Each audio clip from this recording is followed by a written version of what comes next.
चेतावनी, रजाग्राफी की सभी रिपोर्ट्स तथ्य, खबरों और सबूतों पर आधारित होती हैं। हर रिपोर्ट के अंदर सबूत दिया जाता है। भारतीय संविधान के साथ साथ यूट्यूब के नियमों का भी पालन किया जाता है। इसलिए रजाग्राफी के खिलाफ चलाए जाने वाले किसी भी प्रोपेगेंडा में ना फंसे। सावधान रहें, समझदार बने।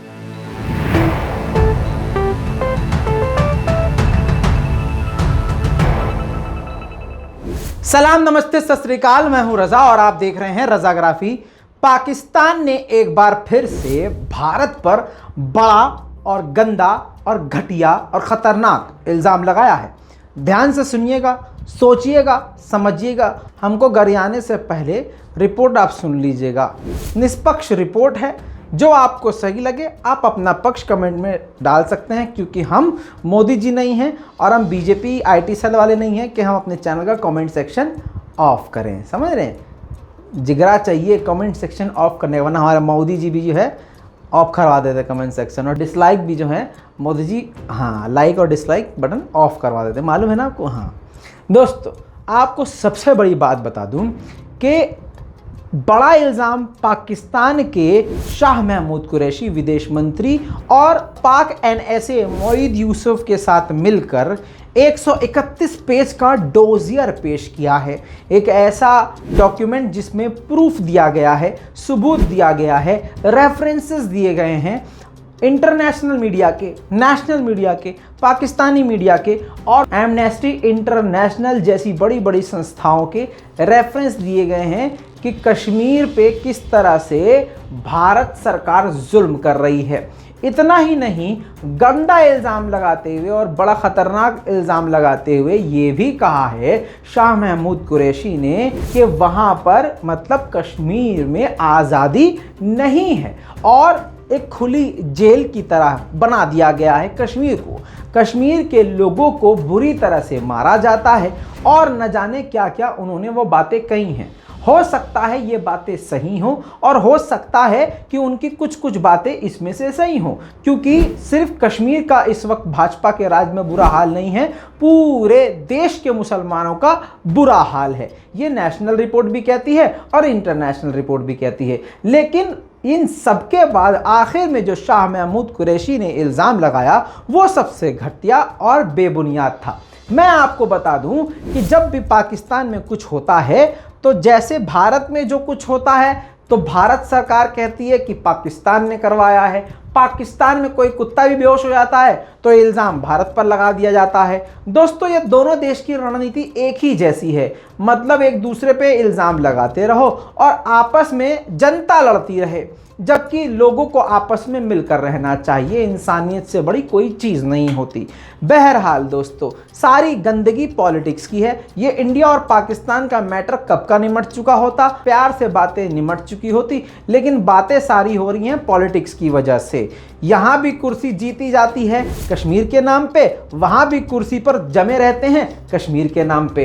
बहरहाल दोस्तों, अब ऐसा भी नहीं है कि अगर कश्मीर पे जुल्म हो रहा है तो कश्मीर को आज़ाद कर दिया जाए। अगर ऐसी बात है तो पाकिस्तान के पश्तो इलाके में और कई ऐसे इलाके हैं, हज़ारा को देख लीजिए, ऐसे बहुत सारे इलाके हैं जहां पर पाकिस्तान का बहुत जुल्म है, लेकिन पाकिस्तान सरकार उस मामले पे चुप रहती है। इतना ही नहीं दोस्तों, आप ये भी अच्छी तरह से जानते हैं कि पाकिस्तान में शिया समुदाय को हमेशा से टारगेट बनाया जाता है। अभी कुछ वक्त पहले ही शिया समुदाय के लिए इतना गुस्सा देखा गया था कि लोग सड़कों पर निकल आए थे। समझ रहे हैं आप? बहरहाल यहाँ बात किसी की बुराई और अच्छाई की नहीं है। बात यह है कि आप दूसरे के घर पर पत्थर मार रहे हो तो पहले अपने आप को भी देखना चाहिए। पाकिस्तान के बारे में मैं आपको एक नई बात बताता हूँ जो कि पाकिस्तानी इंसान, आम नागरिक कहीं भी सोशल मीडिया पे बोल नहीं सकता, क्योंकि पाकिस्तान में आप जान लीजिए क्या है। पाकिस्तान में आप अगर पाकिस्तान में हैं, यानी कोई भी पाकिस्तानी आर्मी के खिलाफ बोल नहीं सकता। ज़बरदस्ती उसको पाकिस्तानी मिलिट्री आर्मी की तारीफ करनी पड़ेगी। अगर किसी ने सोशल मीडिया पर एक जुमला भी पाकिस्तानी आर्मी के खिलाफ लिख लिया तो आपको बता दूं कि सादे कपड़े में मिलिट्री आपके घर 1 घंटे के अंदर आ जाएगी और आपको उठा के ले जाएगी। पता ही नहीं चलेगा कि आप हो कहां।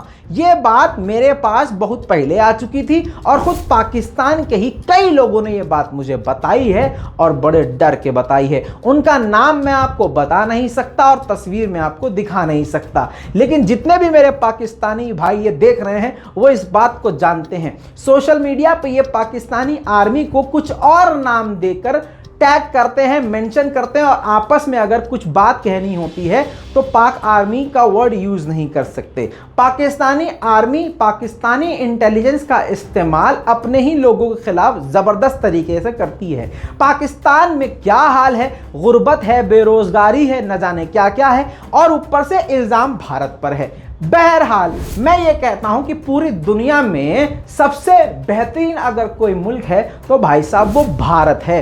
अगर भारत बेहतरीन नहीं है मुल्क तो फिर काहे गंदी नज़र कश्मीर पर रख रहे हो भाई, छोड़ दो हमारे खराब मुल्क को। दूसरी बात यह है दोस्तों कि अगर किसी देश में कोई एक जगह के लोग, मान लीजिए दिल्ली वाले लोग जो है परेशान हैं सरकार से या बीजेपी से परेशान हैं, तो क्या ऐसा हो सकता है कि दिल्ली को काट के अलग कर दिया जाए? वाह।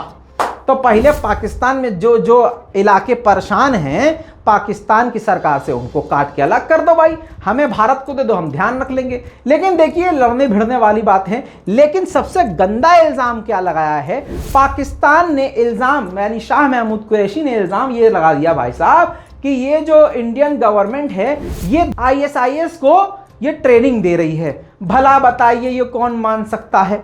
ये बात तो पाकिस्तान की समझदार जनता भी समझ सकती है कि ये सिर्फ हवाबाजी है, इल्ज़ाम है। हाँ, अगर वो ये कहते कि RSS और ये हिंदूवादी जो संगठन है ये मॉब लिंचिंग कर रहे हैं, मुसलमानों को मार रहे हैं, इनके यहाँ ट्रेनिंग हो रही है, तो RSS की ट्रेनिंग ये शुरू से होती आ रही है, ये नया काम तो इनका है नहीं भैया। और इल्ज़ाम कौन लगा रहा है? जो खुद तालिबान के साथ खड़ा है और खुद TTP से परेशान है।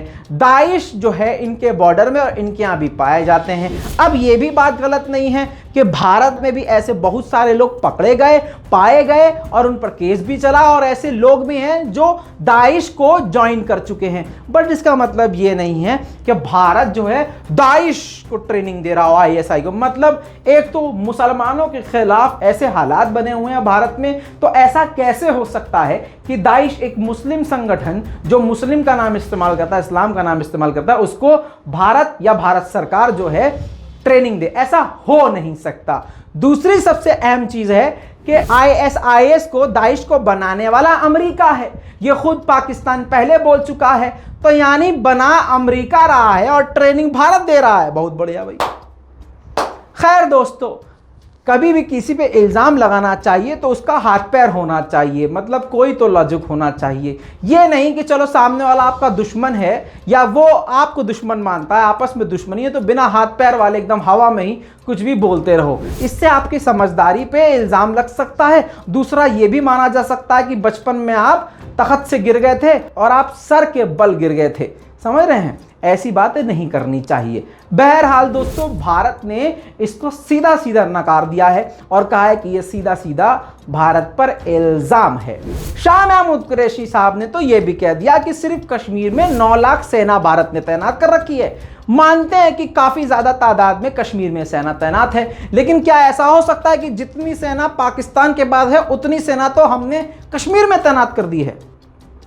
चलो ठीक है, शोपियान एनकाउंटर जैसे बहुत सारे फर्जी एनकाउंटर कश्मीर में होते हैं, बहुत करप्शन वहाँ भी है यहाँ भी है, कहाँ नहीं है भाई? अमेरिका में भी है, जहाँ चले जाओ भैया ये कलयुग है। कलयुग का मतलब क्या होता है? हर जगह गंदगी है।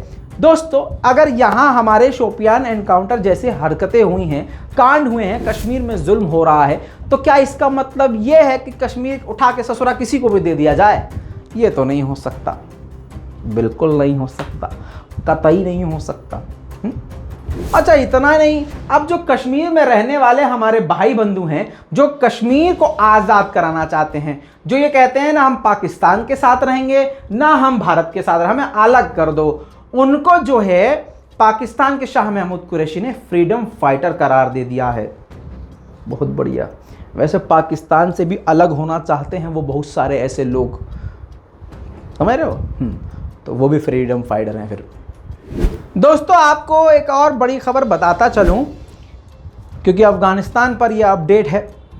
मेन तो अफगानिस्तान पर हम अपडेट दे रहे हैं आपको, तो समझ लीजिए कि अफगानिस्तान की मिलिट्री और पुलिस फरार हो गई थी तालिबान के आने के बाद। तो आपको याद होगा कि मैंने आपको बताया था कि तालिबान ने ऐलान किया था और कहा था मिलिट्री से और पुलिस फोर्सेस से कि आपको भागने की ज़रूरत नहीं है, आप वापस आइए, जो आपका काम है वो आप काम करिए। बहरहाल 1-1.5 महीने के बाद वो सारी मिलिट्री और पुलिस वाले वापस आ गए हैं, खासकर पुलिस फोर्सेस वापस आ गई हैं और काबुल एयरपोर्ट की सुरक्षा में तैनात हो गई हैं। यानी अब धीरे धीरे जो फरार हुए थे वो वापस अपनी नौकरी पर आ रहे हैं, ये अच्छी बात है। बहरहाल दोस्तों, जल्द लौटूंगा और भी बड़ी जानकारी के साथ। मोहब्बत फैलाइए भैया, कुछ दिन की ज़िंदगी है, कोरोना जैसी और भी बीमारी आ सकती है, 2 मिनट में निमट सकते हो। प्यार बांटो, मोहब्बत से रहो यार। मतलब बॉर्डर हमने आपने थोड़ी ना बनाए हैं, जो खींच गया वो खींच गया। अब इसका मतलब ये थोड़ी ना कि हम लड़ते भिड़ते रहें, सब राजनीति की गंदगी है। बस अपना ईमान ठीक रखो, क्योंकि मौत कभी भी आ सकती है, समझ रहे हो। मोहब्बत बांटो, हवाओं में नफरत बहुत है। जय हिंद।